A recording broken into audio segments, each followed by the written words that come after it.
குல பேரரசி, உலகத்தின் முதல் பெண்ணரசி, மதுரையை ஆளும் மங்கையர்க்கரசி, மக்கள் உள்ளமெல்லாம் கொலுவிருக்கும் மனோன்மணி, எம்பெருமாட்டி, திருவாலவாய் உடைய அங்கையர்கண்ணி, தடாதகை நாச்சியார் வருகிறார். பராக் பராக் பராக்.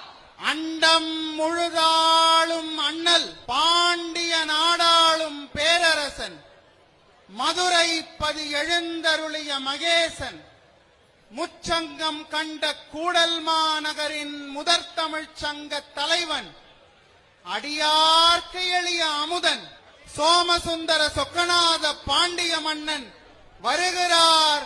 பராக் பராக் பராக்.